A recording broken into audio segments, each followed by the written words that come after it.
My headline is Taz Sherman played like a pro tonight. He made every play for West Virginia. Sean McNeil, coming back from an injury, doesn't do much of anything in the second half. And Taz Sherman was fantastic.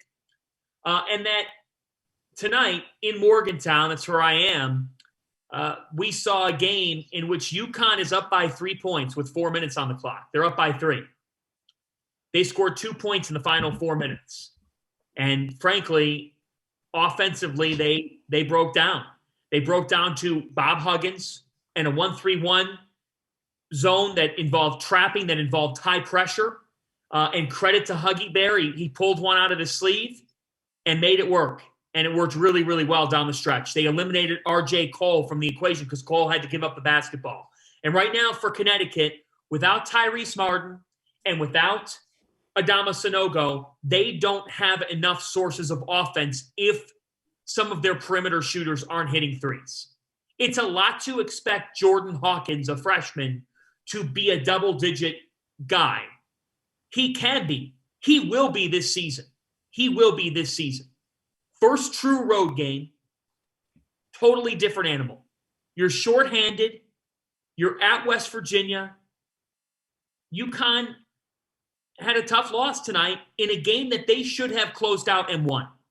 Shorthanded or not, Connecticut was the better team for a good portion of this game, and they fell short tonight. Having said this, I've seen on Twitter, it's a trend. It's a bad sign.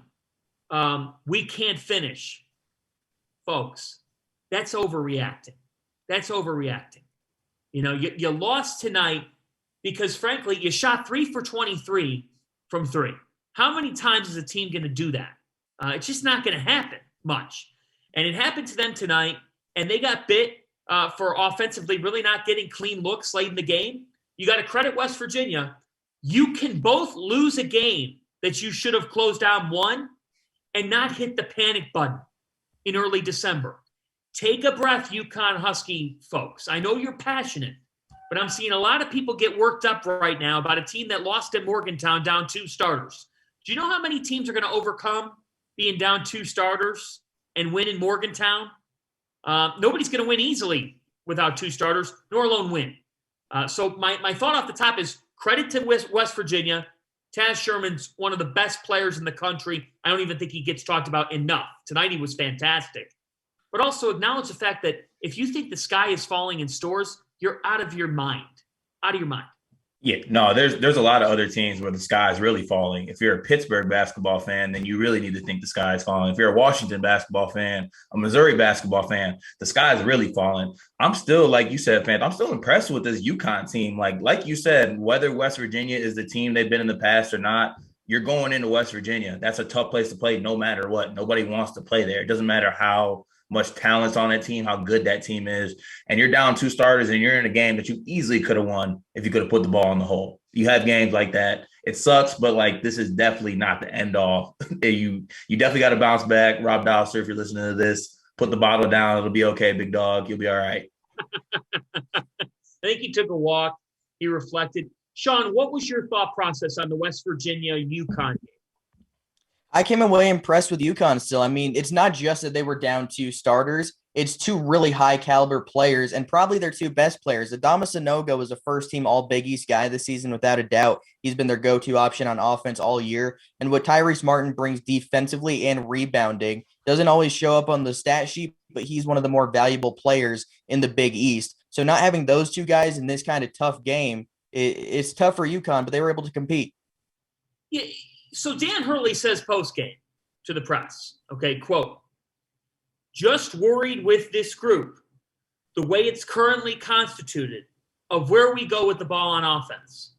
And a lot of people equivocate that to that the coach doesn't know where to go. Folks, he knows where to go with the ball on offense. If you're shooting 3 for 23 from three-point land, there's nothing a coach can do. They got clean looks early in the game. We sometimes get so far in the weeds with coaching and don't always look at what personnel needs to be doing in the course of the game. Guys got to hit shots too.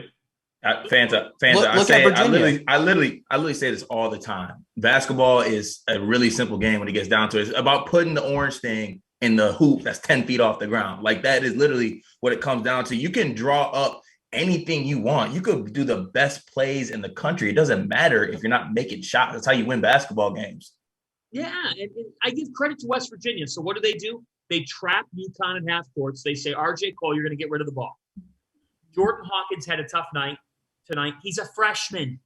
It's his first road game. If that's now how you think of him, you're short-sighted. You're short-sighted. I'm not one to get too deep into this, but according to our friends at Bet Rivers, West Virginia was favored in this game, a slight favorite in this game. Should UConn have won the game? All three of us are saying they probably should have closed this game out tonight. But again, does it sting in the now? Yes. But if you get that worked up about it and say that now that's what you think of this team, they're down 2 starters, people. They're going to be a different team when they get back to full strength. We've already seen that. Do not hit the panic button. Do not hit the panic button. That would be ridiculous at this stage. The Connecticut Huskies are good enough to be at the top of the Big East Conference. There, I said it. No, that's true. Yeah. Oh, yeah. Definitely. Yeah. I think a lot of people still believe Villanova until somebody proves otherwise. I agree with that to a degree. I don't agree with it to the level that I thought at the beginning of the season, because I've seen Villanova show me a little bit of vulnerability at times that maybe UConn can capitalize. UConn has a size factor. They have a physicality factor. They defend. They had a terrible night from the floor. We're talking god-awful. And they lost to West Virginia in Morgantown by a possession. Yeah, that's not bad at all, for real. And the only question I would ask, and I would actually ask you guys this, like, out of the games you saw, who's like going to be the closer down the stretch for UConn? I mean, are they just going to throw it into Sonogo down the stretch? Because I'm always a believer that you got to have a guard that has the ball in their hand down the stretch, making decisions, whether it be to pass or score. Is RJ Cole that guy? Are they going to have Tyrese Martin be that guy? I mean, or are they just going to say, Sonogo's our best player, let's just throw it down low to him and let him make a play? For me, it's RJ Cole, because he can hit a three. He's a good playmaker. The ball will probably end up with Sonogo at some point, but RJ Cole's able to set the table. He can score. He's a reliable free throw shooter. So I feel like you can feel comfortable with him having the ball in his hands late. He's not going to make too many mistakes. Is he a James Bouknight type of player? No, but he's a solid veteran presence that won't panic under pressure. Yeah. So, look, this is a close game. West Virginia comes away with the win. West Virginia is a team that they'll make the tournament. And I think that it's a good win for them. Sherman and McNeil, that dynamic, excellent. And they played well. And Bob Huggins showed why he, frankly, should be in the Hall of Fame. It's the biggest snub out there. It really is. Yep. Robert Huggins, as he was referred to tonight. Yeah, so let me tell the story here. So in Morgantown tonight, I've never covered a game at the West Virginia Coliseum. And the PA announcer, before the game, there's like 5 minutes to go and the lights go out and a spotlight comes on. And they go, ladies and gentlemen, the 4th all-time winningest coach in college basketball, active, winningest coach, Bob or Robert Huggins. And I go, well, first off, Robert, but second off, I have never seen a coach get introduced by himself like that before the teams come out of the tunnels.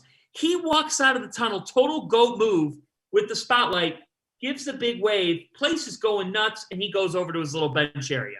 In my next life, I want to be Bob Huggins. The guy's never paid for a drink in Morgantown. He doesn't need a ride. I've experienced the Morgantown community today. Nicest people ever. They love their basketball. It's the show in town. Bob Huggins is going to ride off into the sun. He should ride off into the sun as a Hall of Famer. He's won everywhere he goes.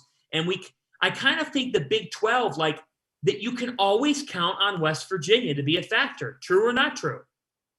True. I mean, you look at what they lost last year with Miles McBride going pro, Derek Culver going pro. Those were probably your 2 best players last year. They're gone. He's able to supplement the roster a little bit, add some portal pieces. Damon Kerrigan, Pauly Polycap, Gabe Osaboyan back, and Taz Sherman's really taken a step up, like you said earlier, Fanta.